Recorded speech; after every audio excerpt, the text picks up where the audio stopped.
right. Hopefully any minute now. Take two, Jeff Duckhorn, Redwood Empire. I am pumped about this. Thank you guys for coming back again this week. I know we had some sort of technical difficulties. Oh, here we go. I have just admitted Jeff. And hopefully we are for real in a moment.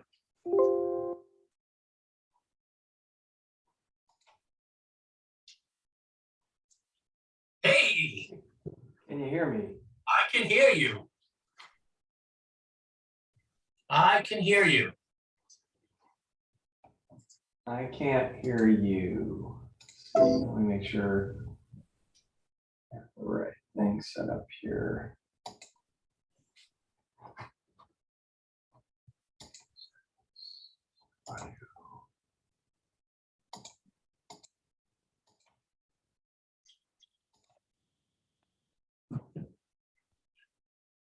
I can definitely hear you. Okay, now I can hear you. I don't know why it was muted. There we go. Okay. Zoom. Oh, because it's on the wrong. Oh. Let's fix this. How about now?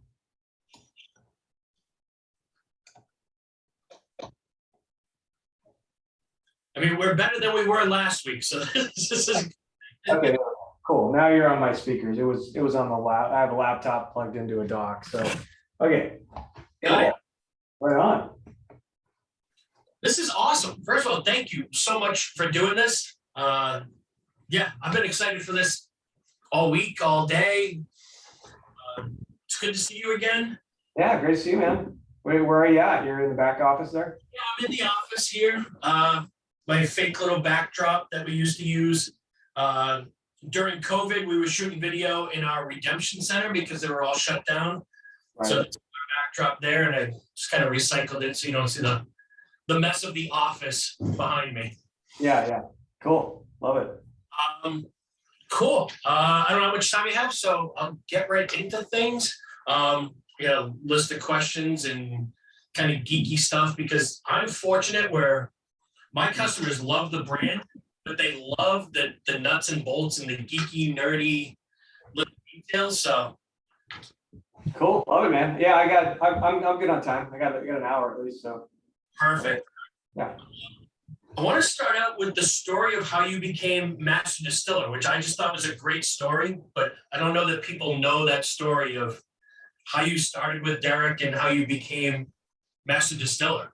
Yeah, it's pretty unique. Although, I mean, I think if you talk to a lot of distillers, we kind of all have different paths to where we're at now. There just isn't a lot of formal education for distillers in the US still today, unlike winemaking and brewing, where you can go out and get formal education. For us, a lot of it's on the job or somebody you knew, or right place, right time. And that really is what it was for myself. I started with our parent company, which was a wine company at the time back in 2011.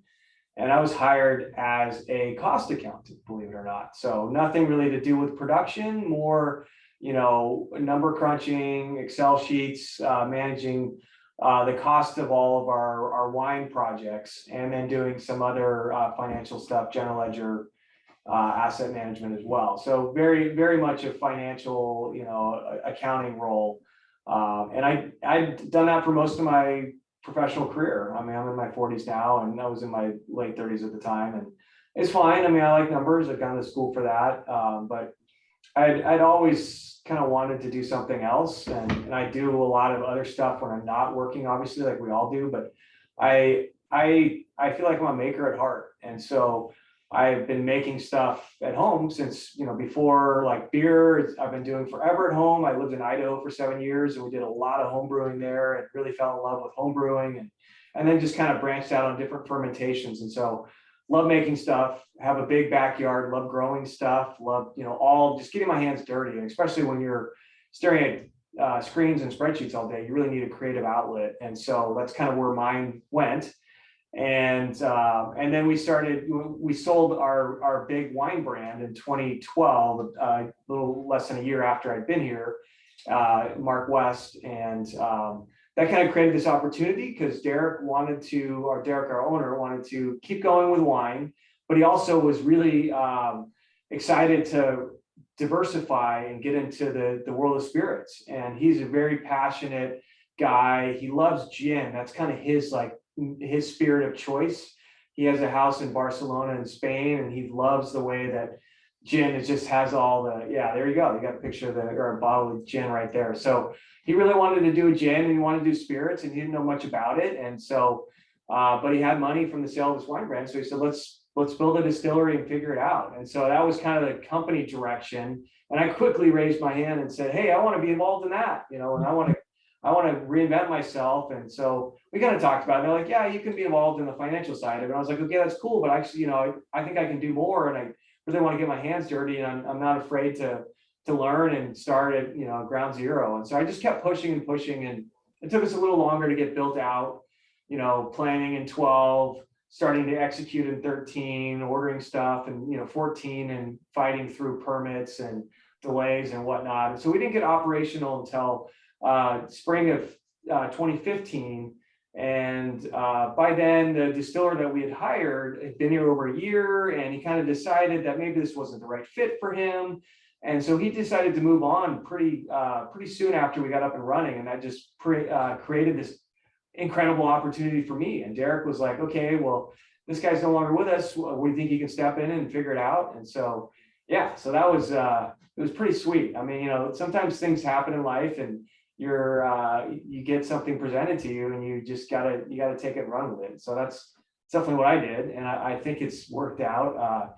I definitely did not know what I was doing early on, but fortunately, the owner and management were patient with us. I kind of pegged some people internally to help us. And we had the wine side still, supporting the business side of things. So we didn't have to quickly start churning out products and making money back. And I think that's really what long-term has led itself to a lot of the success that we have with our brands, and in particular with Redwood. It's just that ability to be patient and to let things kind of, slowly mature over time, whether it be, products or stuff in barrel or new ideas, and just really to go slow. And so that's really paid off for us. And it's allowed me to learn a ton and to really do all of our whiskeys the justice they deserve. So yeah, so it's been really, really fun. I mean, so can't believe we're 7 years into it now, 7.5 now. It's pretty wild. Wow. And great success too. You mentioned wine. You're obviously part of a big wine name out there, but you didn't really have anything to do with the Duckhorn wines at all? No, my aunt and uncle founded the winery back in the late 70s. And so that was, not too long after I was born. So it was always in the periphery. I lived in Napa for a number of years growing up, so we would always visit. I got the opportunity to work harvest there and, do some like grunt work along the way, but never formally involved in the winery. But I mean, when something like that's happening in the background of your family, you're obviously aware of it, and a huge amount of respect. And it really was, kind of a driving force for that. For me, as far as, like look at somebody did from nothing. And it was just pretty amazing to see the success they have. And so really, some influence from that standpoint of just watching this little winery grow up over the years into the juggernaut it is now. So very cool to see from the sidelines, so to speak.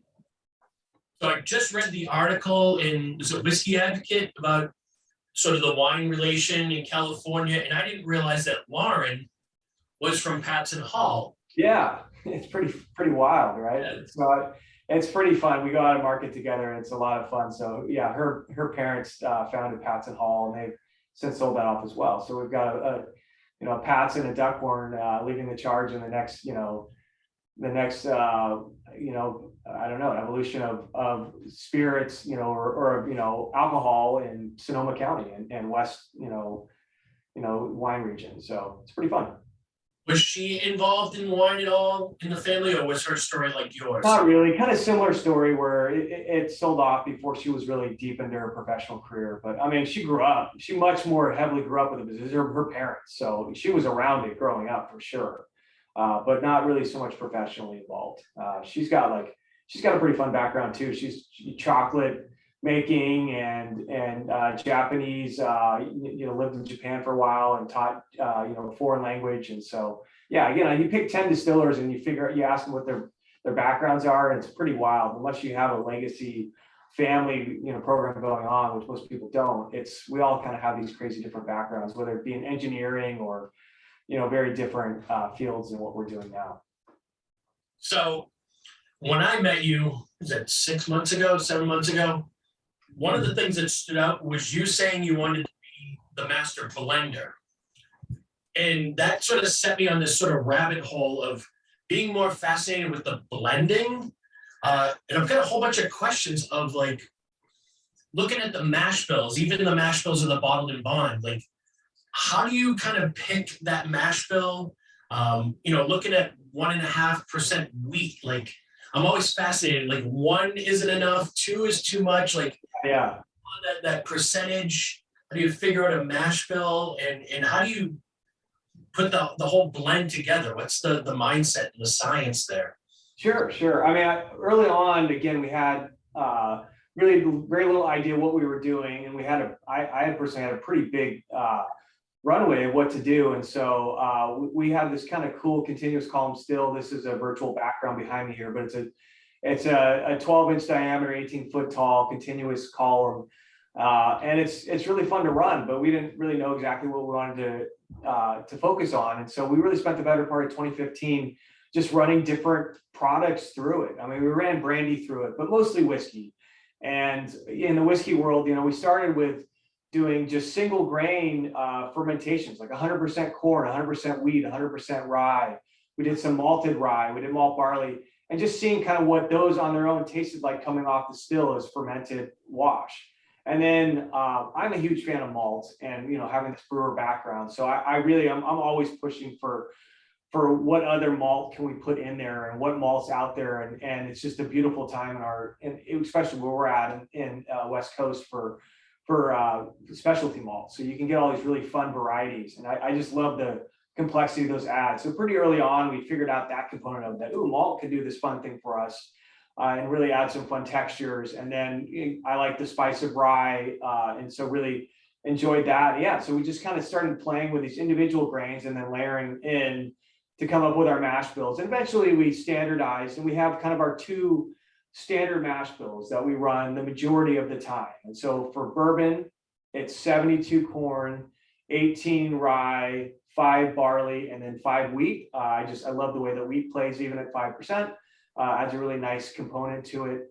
And then our rye mash bill, by and large, is 90% rye, 5 barley, and again 5 wheat. So it's a 3 grain on the rye. And so that's what we do on a regular basis. That's probably like 3/4 of the time, and then the rest of the time we do variations on that. And so we'll do a high rye bourbon or a wheated bourbon, or we'll do a rye with some other things in it, like a ton more malt or maybe a little bit more wheat in it. And we just continue to play. And since Lauren has been here, which is since last January, she's also kind of up the ante, and she loves wheat. And so we've added more and more wheat, and we're playing more with triticale and some other grains. And so early on, we kind of started doing it that way and nobody told us not to. And we kind of maybe even took like a winemaker approach to it where, hey, let's make some different blends and put them down in barrel. And then we'll have really interesting stuff to play with later. And we can blend and use a little bit more of this or a little bit more of that. And that'll just give us, a wider variety of whiskeys to play with.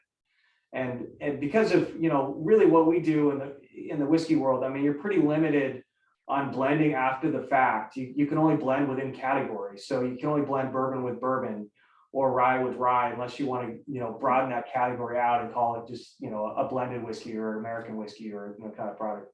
So for us, we really have to make our decisions when we're mashing, which is a little bit daunting because you're like, okay, I'm going to decide what a whiskey is going to taste like, 5 years from now today by ordering this grain. And so I really like the flexibility of having different mash bills to help, just create those complexity. And it's just super fun when it comes time to taste through it too. Does it get more costly to run a whole bunch of different mash bills? Not Not if you do it right. I mean, I'm pretty organized because of the accounting background. I lay out, I order material out, at least 3 and usually 6 months out ahead of time. So as long as you're batching stuff correctly, your costs are pretty much in line. Most of our barley, we're still ordering as 50-pound bags, and we're adding those individually, 4 to 8 bags per batch. The other things are actually, they are being blended and milled for us at our grain supplier, which is now a company out of Sacramento called Adams Grain. So all the raw grains, so as long as we have it, do it ahead of time, they mill and they blend it for us, and then they create the bags and they ship them down these 2,000-pound bags. So it's just more of a time logistics thing as opposed to cost. Cool. So speaking of blending, were you part of this? Oh yeah. Yeah, so that is a very similar blend to what's in the current Lost Monarch. That has a portion of port finished rye, and we took that out once we relaunched with the Lost Monarch. But a very similar blend. The rye to bourbon proportion is about the same as it was in that. And so that was at the time we were in 2016. We kind of started talking about launching our first whiskey. At that point, the ryes were definitely more mature than the bourbons. We had bought more MGP rye, so we had more rye to play with. And I just personally loved rye. And I thought we were going to be able to produce a far better whiskey for the marketplace if we kind of had let rye be the predominant characteristic.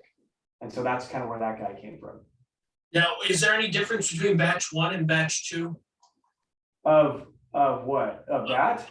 Oh, yeah. I mean, there's, I think batch 1 had less of our grain to glass in it because we just didn't have enough available. So, I mean, we're on batch 19 now, I think, of Pipe Dream, and every batch is going to be slightly different. That's just the nature of the game. My goal is to make the differences gradual over time, and so I will never consume a whole lot of one thing, so I don't have it available for future blends. So I try to slowly consume one thing down and then bring something new slowly up over time, and so that we're gradually adding, whether it's a new distillery or a new mash bill or some other new technique, like we've changed our cooperages over the years. I want to blend those in and blend those out over time. But you are definitely going to notice changes with us over time. That's just with any distillery. I would imagine, if you don't notice that, then I would be surprised. I mean, we're all continuing to grow and evolve and try new things. So yeah, batch to batch, there's going to be differences. Very cool. The core line, which I think we brought in 3 years ago, has been a winner for us. Lost Monarch is my gem. We've done, whiskey challenges the last 2 years, and it's played out to be the best whiskey under $35 in the store for 2 years running. We sell a ton of it. People love it. And I love the fact that it's a blended whiskey or American whiskey. It's not bourbon, it's not rye. And I think what makes it work is the fact that we have the bourbon, we have the rye, and then you have the Lost Monarch, which is the combination of the two. People can see them in the set, because American whiskey on its own is sometimes a tough sell. Was that a conscious decision to put all three of those kind of out, a bourbon, a rye, and then a blend of the two? Yeah, I mean, for sure. I love to hear that it's doing well, and thank you for that. That's great. I mean, obviously, more than I, having to sell American whiskey, that it can be a challenge. And it was really my first baby, because it was that American whiskey that you have just held up. And then we knew we were going to launch a bourbon and a rye once we had enough whiskey available, both our own stuff and sourced whiskeys that were the proper age. We knew we were going to launch a bourbon, but we wanted to wait until we had really quality ingredients of enough age where we could launch a bourbon, and then same with the rye. And so we were going to launch those, but we wanted to keep, the blend as well, because people liked it. And so we decided to launch all three together, change the face of the blend and make it this Lost Monarch where it was that American whiskey before, and then add a bourbon and a rye side by side. And we were all kind of had our own opinions on what was going to happen to the blend. I was a little nervous. I mean, there was talk that it was just going to get cannibalized by the other two, because it's such a nebulous category and a lot of people just don't understand it. And I've been very pleasantly surprised that it's really stood up. I think we actually sell more of the blend than we do of the rye. We definitely sell a lot more bourbon than anything else, and that's just the world we're in. But Yeah, it's done really well. I think it just kind of hits that, like you said, it's not the bourbon, it's not the rye, it's a combination of the two. It's also very versatile. I mean, people can blend with it. It is a rye, technically it's majority rye in the blend. You just can't call it a rye, but it's a low rye, right? It's like more like a Kentucky rye with a high bourbon content. So it's kind of a nice, softer rye, but it's just fun. I mean, it's got really some nice complex notes. I think the biggest challenge is educating people on this new world of blend as it continues to evolve and go up market, and the quality gets better, and we get away from what the classic sense of blend is like Seagrams, or like a shitty Canadian whiskey, or what the blend of yesterday. Is there a classification for that? Because I thought I read, because St. George does the baller in the blend, and I thought I read somewhere there was like a grade A blend, or like a level of blended American whiskey. There's different classifications, based on what you want to do. And so ours is a blend of straight whiskeys. And so that just means that you have to start with straight whiskeys, and then you can blend them together. If you want to call it just American whiskey or a blend of whiskeys, then they don't have to be straight. And then so that opens you up to being able to do more things with those whiskeys. And so there's a lot of different classifications. And then there's kind of this whiskey, other, or specialty spirit, even beyond that other category. And that's where you fall into the world of things like Fireball, and that whole other world that's very, very nebulous, that are products that may or may not even have majority whiskey in them. And so I think that's the hard thing with this category right now, is educating people on, what is what, so that when you pick up a bottle, you're buying a bottle of whiskey versus buying, something that's more of a shop brand, or it's just a different product for a different occasion. Yeah, I find that the three cores, they feed each other. People try the Lost Monarch, they really like it, and then they go back and try the bourbon, or they try the bourbon, then they try the rye, and then they want to try the Lost. They almost kind of feed each other all together. I love that. Yeah, I mean, I'm super fortunate. I didn't come up with the branding and the artwork, but it really is what makes all of this go. I mean, it's obviously super important that the liquid is good at the end of the day. Otherwise, people are not going to buy it again. But they're only going to buy it the first time if it's got some appeal to it, unless they've heard from somebody, or it's word of mouth. But a lot of these things are consumers buying something based on sight, and so yeah, it's so nice to have these cool packages side by side. And we call it the forest when the three of them are side by side, and we really push for that where we can, because I think it tells a better story. We know internally that our sales do much, much better when they're side by side, because to your point, people want validation that something's good, right? And if they're going to try one and they're like, okay, that's good, then the others are right there, and that goes not just for us, but a lot of other brands out there. I took some time off due to COVID and didn't travel, and actually your trip, the trip up to see you, and I was in New York as well in the spring. That was my first time out in a couple of years. And I'm definitely noticing that there's less a rye and a bourbon set as defined, and more, you're seeing more like families of products, it's categorized together based on the producer. Yeah. As more of us producers have families now. And that's helpful, because as a consumer, you're like, cool, I tried their bourbon, it was great. What else do they have? Yeah. Versus having to look around, in that category. That's so yeah, I mean, it's definitely helped us. I think it's kind of a fun thing to have. And as we continue to expand out our portfolio, it's great when you see the bottle and bond next to those. And then we're getting ready to release our Cask Strength version of the core. And so we'll have another package that can potentially sit side by side with those, and just kind of help increase the footprint of that, and have a nice tight set that you can see on the shelf. Yeah. One more question on the Lost Monarch. So it's about 55-45 bourbon, rye to bourbon. Yeah, that's what the blend. I mean, there's a lot of numbers in there. I think it's still 60% of the actual grain is rye, because it's 45% bourbons, 55% rye, but the ryes have more rye in them, and then the bourbon actually has a little rye in it too, so that even brings the rye up higher. So we're somewhere around there. Yeah, so it's we just say we're majority rye, somewhere between 55 to 60% is kind of where it changes a little bit blend to blend based on what we have available at that specific time. That's kind of my target. Okay. And is it the actual Pipe Dream and Emerald Giant that are in the Lost Monarch? Like, you don't alter the bourbon or the rye? No, it's not the actual. There is some younger rye in it. So the Emerald Giant is a 4-year minimum age statement. The Lost Monarch is a 3-year. So we are using a little bit of younger rye in there, and we're not using quite as much of the really old and some of the sourced bourbon that's from other places in the world. There's no Tennessee bourbon in the Lost Monarch. So there's a couple components in there that we hold back. And or we add a little bit more of that younger rye just based on the blend. So it's not, you can't take a bottle of Pipe Dream and a bottle of Emerald Giant and blend them together and you get Lost Monarch. It's close. There's a lot of the same components, but it's not a 1-to-1. Yeah, it doesn't come out quite the same. Yeah. So yeah, Bottled and Bond. I mean, this year's batch is just mind-blowingly good. 4 grains on both of them. Yeah. Love it. Fred Minnick. What were the words? Holy shitballs, I think he said. I know that definitely made my day. It's pretty fun to when you get, I mean, hey, we'll take everything we can get. You know, you just don't know. Like I said, we started making whiskey in 2015. I didn't really know what I was doing. I've learned a lot along the way. I've gotten a lot of education. I've gone out and I've gotten to do week-long workshops with Pickerel while he was still with us and other people. And just, and also just a lot of trial and error.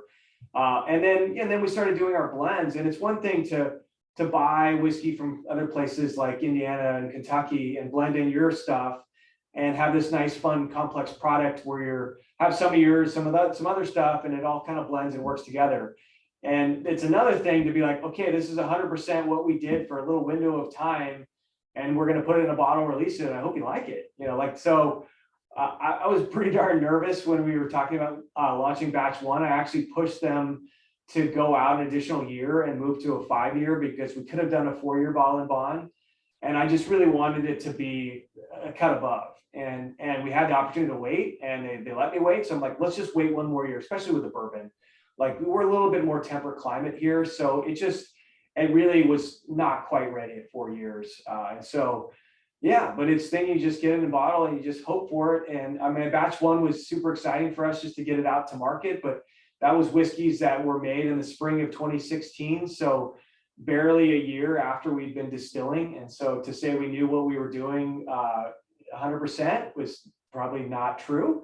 And so we were continuing to learn. And so batch 2, we're into the spring of 2017. So that's just another year of distilling under our belt. I mean, we were learning more. We were also experimenting more. I think we were starting to change cooperages, and a little bit of the grain supply was changing. So there was just some evolutions that were continuing to happen, and I think you'll continue to see that as we move into batch 3 and beyond. So it'll just be fun to kind of watch the evolution of our distillery, and then eventually we'll get to a couple of years from now when there are whiskeys that Lauren's been having a hand in the actual sourcing of the raw ingredients and coming up with the mash bills and helping to do all that. So yeah, you'll just see this fun continued evolution through time for us. So I'm excited for it. Yeah, it's the packaging is great. The juice is it's so good. It's so good. Decision on the 4 grain, was that conscious, like that you wanted to do a 4 grain for the bottled and bond? Yeah, I mean, so the bourbon, almost all of our mash bills are 4 grain. We have wheat in most of our, in addition to rye and barley. So that was a 4 grain the previous year as well. The rye, that was pretty unusual. So sometimes the math doesn't work out and we end up with an extra bag. We do generally we do 2 super sacks of grain per day, and that's a batch for us. And those are usually about 2,000 pounds each. So a 4,000 pound batch, give or take. And but usually trucks come in odd increments. And so sometimes there's a leftover bag of something. And we had a leftover bag of corn. And so we did a corned rye. We've done a few of those over the years, not much. I mean, I think that the high corn rye is a thing. It's great. I definitely enjoy them, but that's not really what we wanted to do here. So we focus on a really high rye mash bill, typically for our rye blends. And so we just don't do a lot of corn typically, but we have these available. Lauren and I tasted through them. I think we had 4 barrels available and they were just delicious. So we're like, heck yeah, let's put those in because we can, because this is going to be a seasonal release and it'll be different next year. And it's just kind of it was fun, and I think wasn't a lot, but those 4 barrels in 55, they added just a little extra nuance to the blend. So it was fun. Cool. To me, this brand, I'm a music nut, and there are certain bands that I love that people never heard of. And then when you meet somebody who's like, hold steady, they're really good. Like, okay, we can be friends because you know this cool, quirky band. That's kind of how I view Redwood. Of like, there are people who come into my store and I sell them on and go, oh, I've never heard that. I'll try it. And then there are people who go, yeah, I've had that. That's really good. And they go, oh, we're going to be friends. And to me, it's like this kind of cool whiskey drinker's handshake of, if you get Redwood, you're kind of in the know and you're cool. Like, how do you guys see the brand? Like, as sort of this cool thing, or are you going for bigger? That's tough. That's a great question. First of all, I love that analogy. And that's, for us to be able to get that word of mouth out there, that's really, it's been huge for us. We launched the brand, really the big launch with the 3 core white label SKUs in fall of 19, not knowing what the future was going to bring for us. And then 6 months later, COVID hit. And so it was kind of a crazy time to launch a brand. And we obviously suffered on some aspects, but we had to pivot and we just moved to 100% retail sales model. But because of everybody staying home and having a little extra time and probably drinking a little bit more, for better or for worse, and using all this social media, we kind of started to get this fun little buzz about us. And it was pretty cool. And we didn't really consciously do that. We tried to feed it where we could, and we were obviously, responding to inquiries and social media and whatnot, but it was just kind of this thing that really organically happened. And so yeah, we definitely want to continue to foster that. I think most brands would dream of something like that, where you have a bit of a cult following that are actually seeking you out versus you trying to push, spirit down people's throats. So it's awesome. I don't think we intended it to that level. We obviously are going for kind of this boutique-y Northern California vibe, and I think we play into it well with where we're at and kind of our production methodology and whatnot. But it's one thing to try to lay that out there. It's another thing when it kind of develops organically. So it's been amazing for us. So we're trying to just gently foster that, but we also do have pretty large goals for where we want to go and where we want to grow. And so we're going to try to walk that tightrope as we move through time.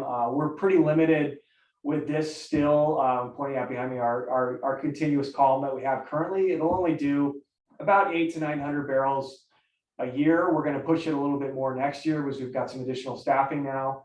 But that's kind of the cap we can do. And that's a little less than 20,000 9-liter cases a year. And so we're pretty limited on what we can do in-house here. We have sourced and continue to source a lot of whiskey from other places in the US over time. But if we really want to grow the California component of it, we need a bigger distillery. And so that's kind of our next phase. We're actively looking for a new home. We have actually a beautiful 24-inch bend dome picked out.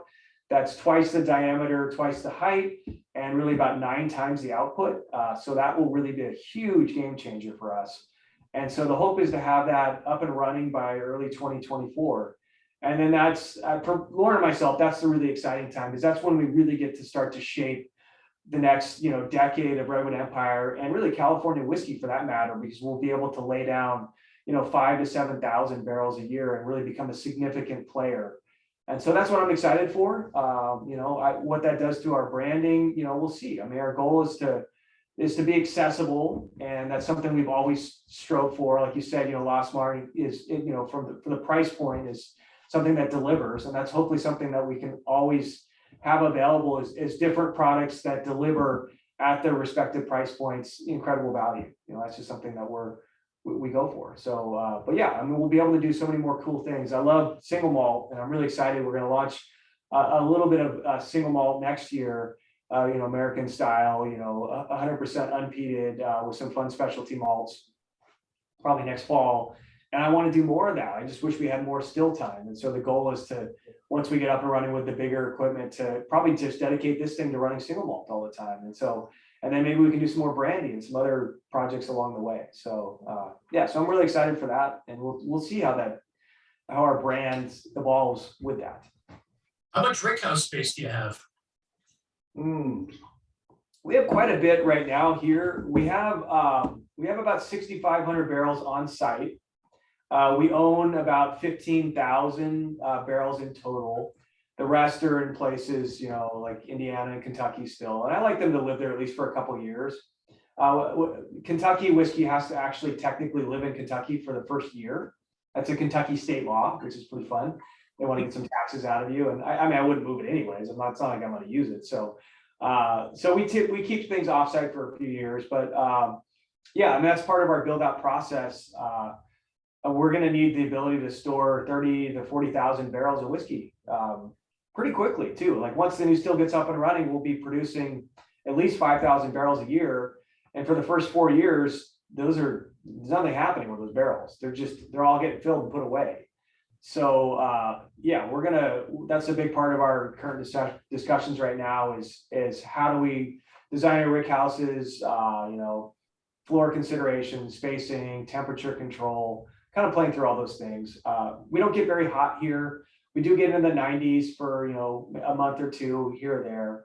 But by and large, we're pretty temperate. We might freeze a couple times a year. So we're kind of in between that. So we try to encourage a little bit of heat where we can, but we just accept that we're a little bit more temperate. So things are going to take a little bit longer. We're going to have a lot less loss because of that. So we can wait a little bit longer and our angel share is not going to be as brutal. And we just, give it a little bit more time. So that's kind of our strategy that we've employed so far for aging. We're mostly palletized now. So we're storing whiskey on its head with the bung drilled in the top.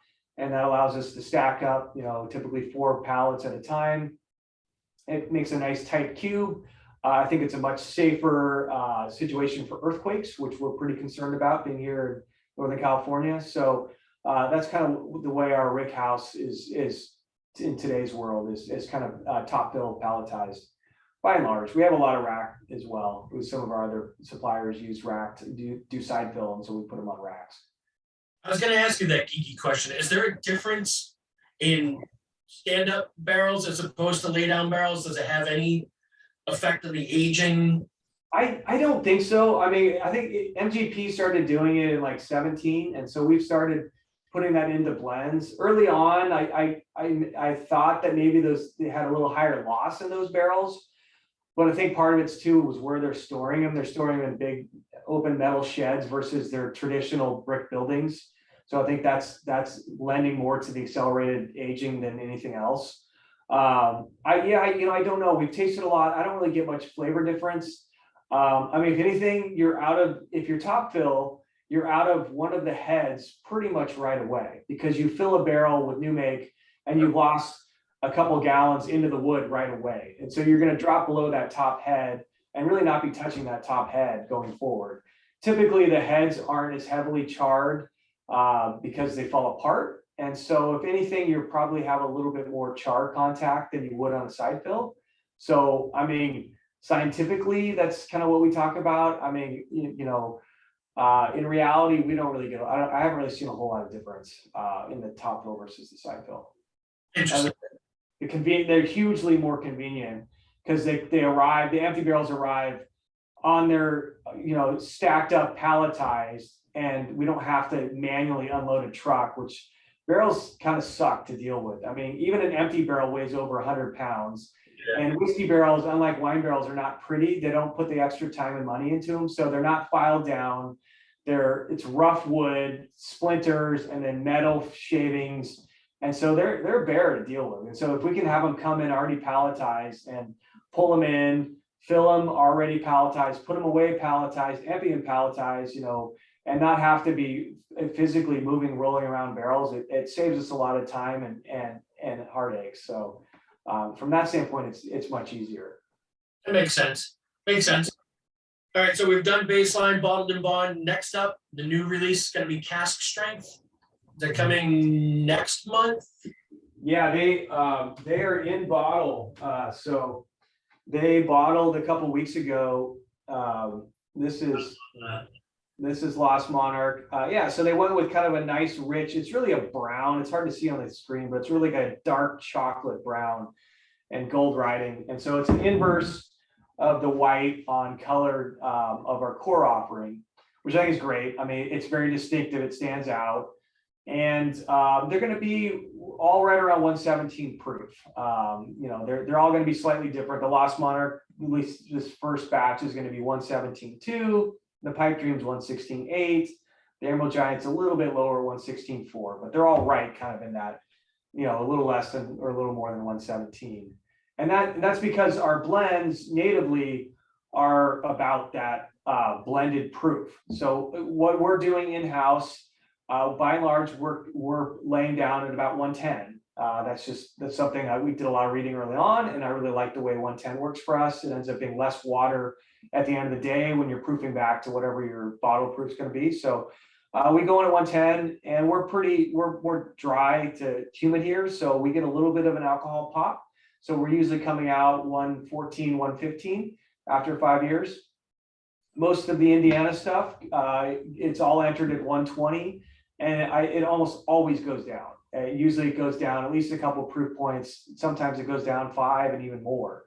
And then the Kentucky stuff, it usually holds proof and maybe goes up a little bit. And sometimes it goes up a lot, but it's on average, it's holding, maybe going up a little bit. And so blended out, we're typically in the high teens or right around 120, depending upon the blend.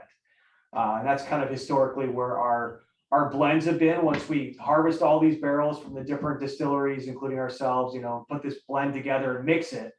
And that's usually where they're at natively before we start touching it down to get to the 90 proof, which is our core proof. So, and I mean, that from batch one on, that's been our process. And I always would grab a bottle of that stuff and bring it home because it's freaking delicious, right?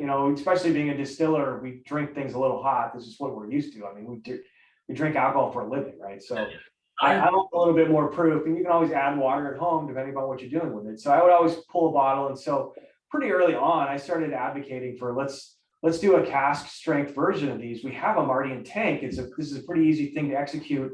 And this category is not going away. And I just think it's fun and exciting. So I've been advocating for it for a while. And with the success of the core brands, it really lent itself to being able to do this. So yeah, we're gonna get those to market probably in November. You'll start to see those trickling into market. We didn't do a lot for batch one. It's going to be about 1,000 6-packs of each. And so those will probably mostly go to retail, and they'll be available for a little while, and then we'll just see how they do. And then I'm hoping that's something that'll be available on a little bit more regular basis. I think this cask strength world that we're in now is cool. I mean, it's really fun to taste things at more of their native proof. And so I think you'll see more of that from us. Yeah, I mean, I was lucky enough that you shared them with me a couple months back. And then when Isaac was around recently, he gave me some samples and I got to retaste that. Nice. Monarch at Cask Strength, to me, it highlights the rye even more. Yeah, it's pretty wild. Like it definitely comes out more dominant on the palate, but it's just so delicious. Like when you're adding water to a big blend in the distillery, we try to do it slow and carefully. But when you add water to alcohol, a chemical reaction happens and things volatilize. The temperature of the liquid goes up quite a bit. And you get some volatilization, which so you get some aromatics blowing off. And so if you don't do that, and you get to do that at your home, or you don't do it at all, you end up with more in the glass, in the bottle, that then you get to play with on your own. So I think they end up being definitely obviously more alcohol concentrated, but for sure more flavor concentrated as well. All right, and then the last one, Haystack. Yeah, Haystack.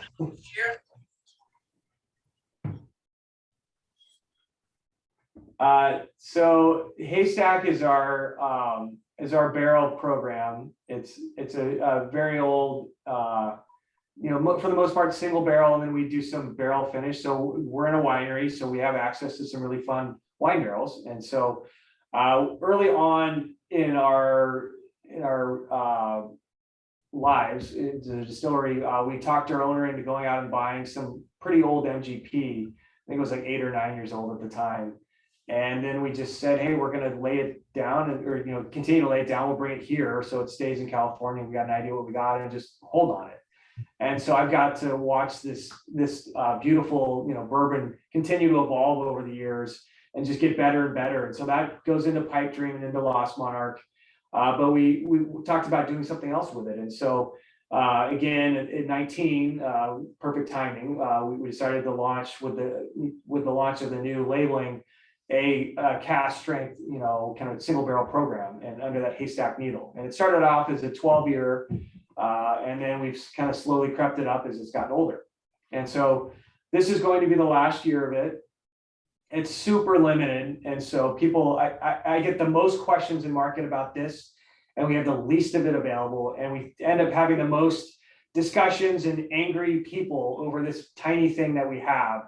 And so it's a lot of headache, but we do 24 barrels for the entire country, and they're divided up by region, by sales. Since they're 14 to now 15 year for the single barrel, you're only getting about 16 six-packs for that barrel.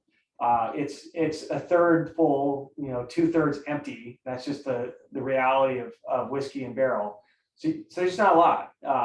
And so we do 24. They go out to various parts in the US and then they're gone. And we launched that. We started launching that fall of 19. And we did pretty well again because COVID hit, and all of a sudden the collector market got crazy for whiskey, and we got kind of some buzz around it. And so it got us a nice little pop. And so we've done it each year. We've done some port finish, some cab finish. We did a little Chardonnay finish along the way, a little Zinfandel.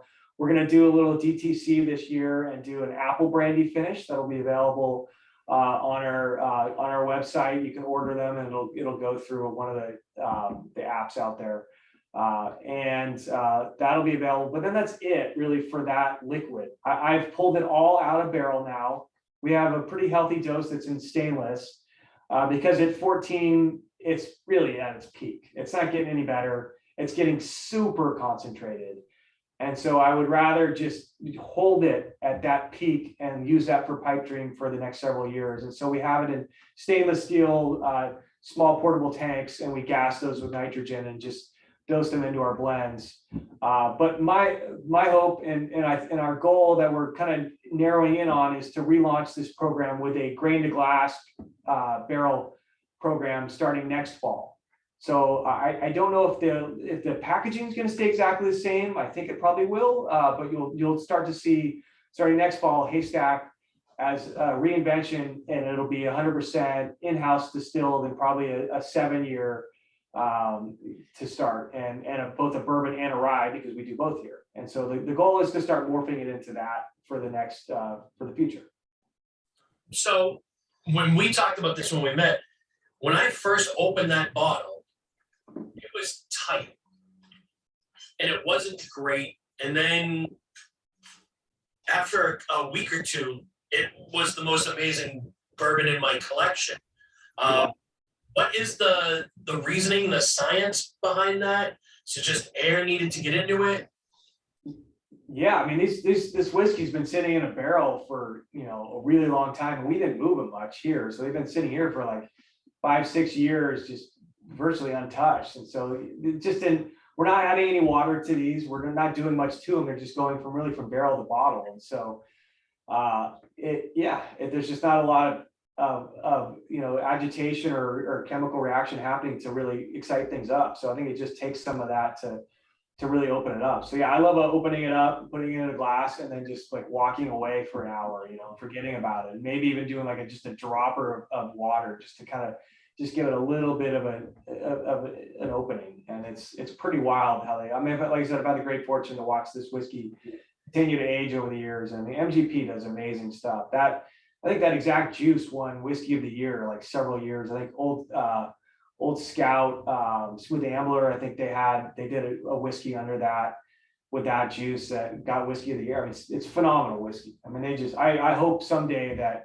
I can have whiskeys that old and get to play around with them. It's pretty special when you have whiskeys that get into their teens.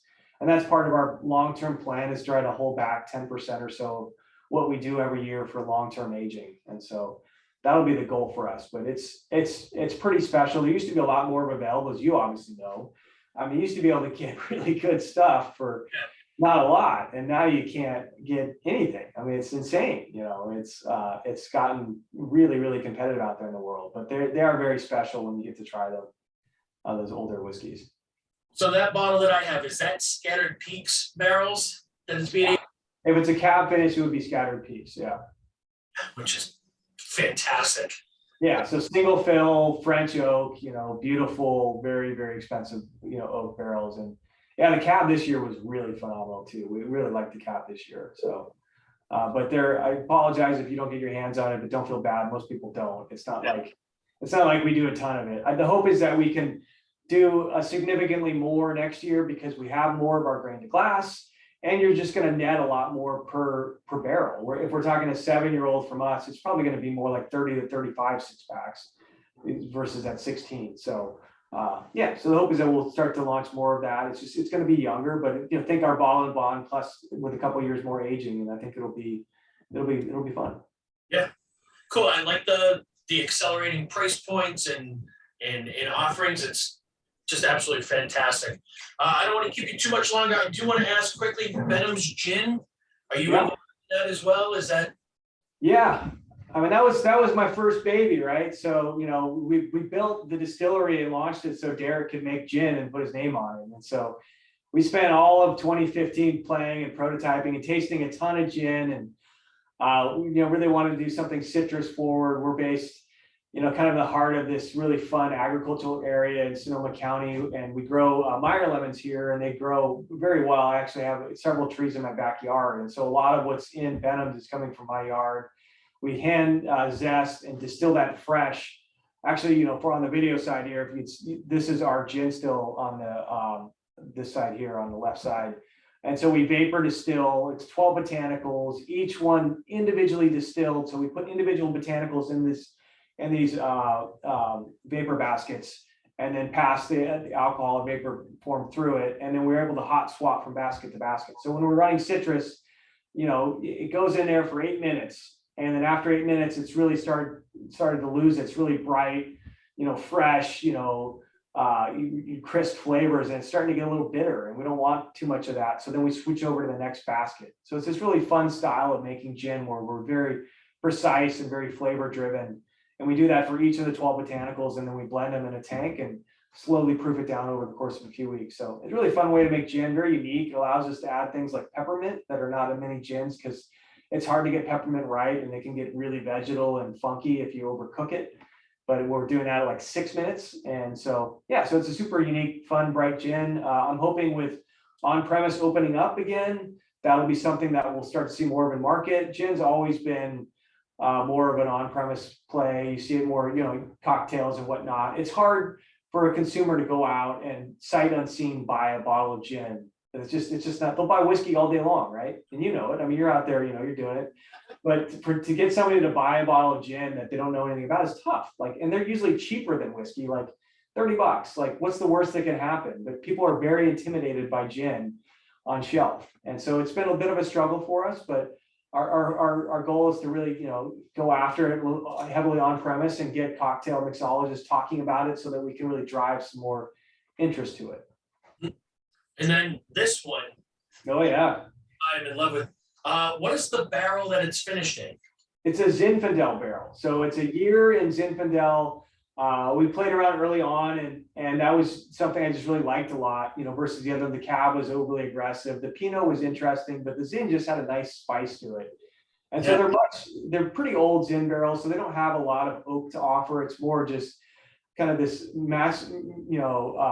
maturation process. It almost gets like a rancio quality where gets this fun aging quality to it, and the citrus gets it's almost like a stewed or pickled, or it's definitely a different flavor profile. I get more like orange than I do like fresh lemon, so it's fun. So it's a year in those barrels, and then it goes in at 110 and it comes out a little bit lower, and then we proof it down to 96. So it's just a fun complete hand sell. Like, we're not going to light the world on fire with barrel gin, but it's fun.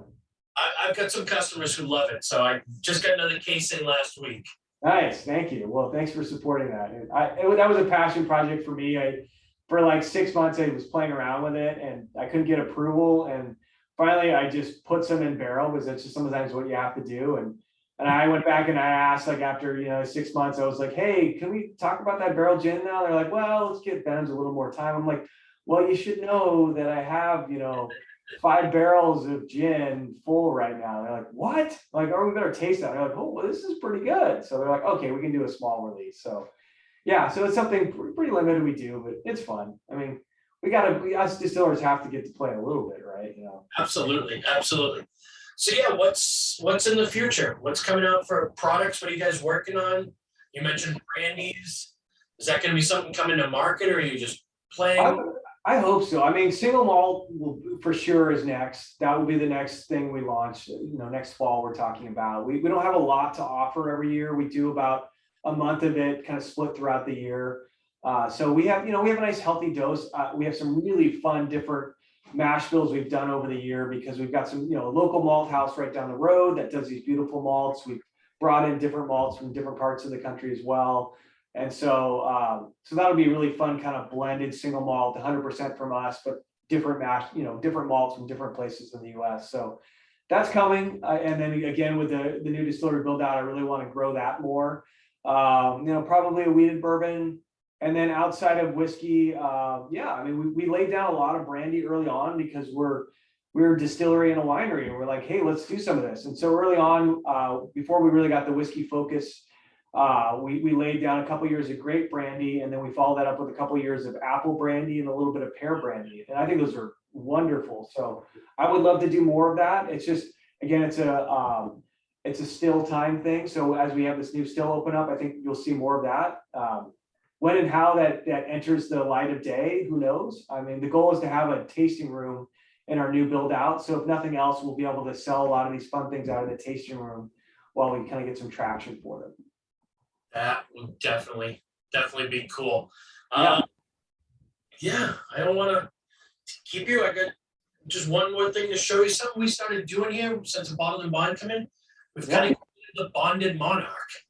So we're 60% of the bottled and bond rye, 40% of the bourbon, because it's just a little easier to measure that way. Yeah. And then we blended them together. Made a little glass here. And it's perfect. It's I have not tried that, believe it or not. That's awesome. Any plans to do like a Jack Daniel's triple mash, like a bourbon rye single malt bottling? I don't know. Maybe. I mean, sky's the limit. We're always looking for suggestions. So yeah, what would that look like? What would you? Jack Daniel's just did a bonded triple mash. It was their bourbon, their whiskey, their rye, and their single malt.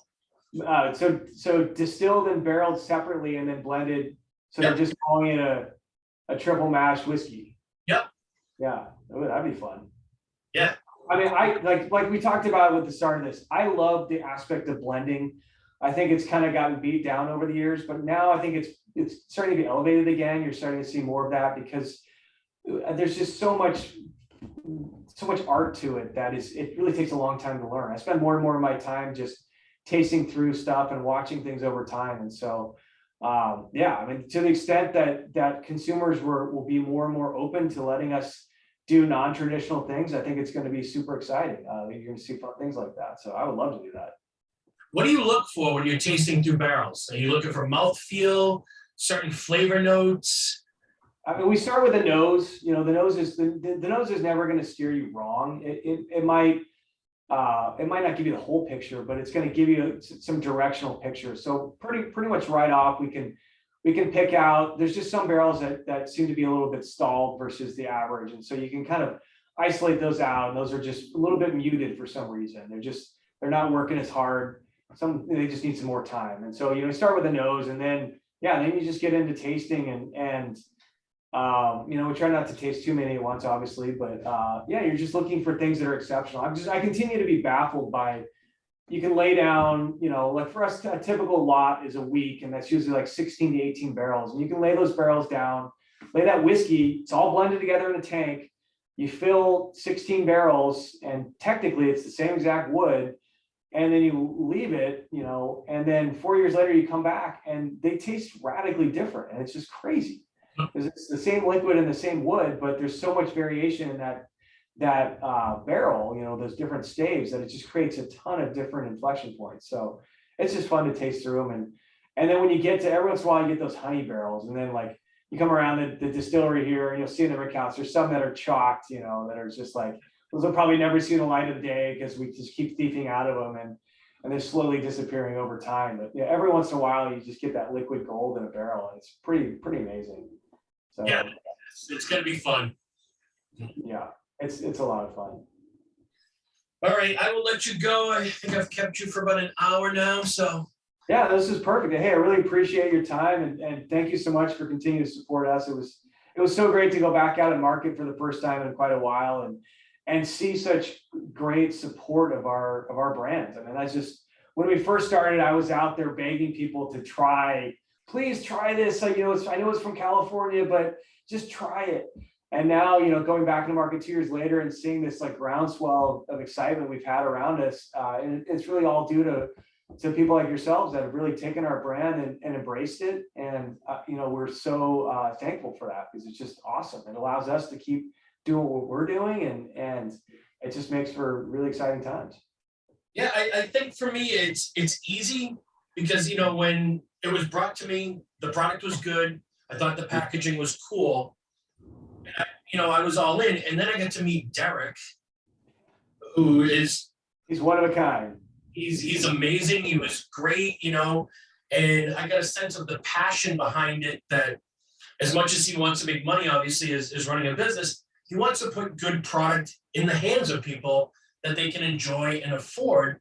And then getting to meet you and that passion behind it just takes my love for this brand to another level, because the people behind it are just as good as the product inside the bottle. I love it. Yeah. Now we got Lauren. So now, her passions are amazing.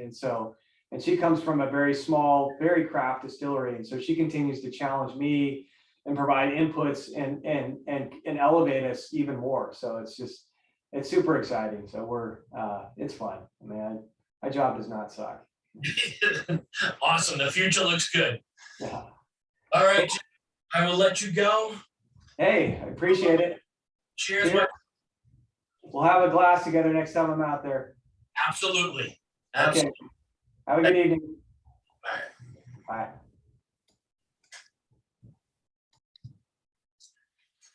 All right, guys, that was it. Jeff Duckhorn, how amazing was that?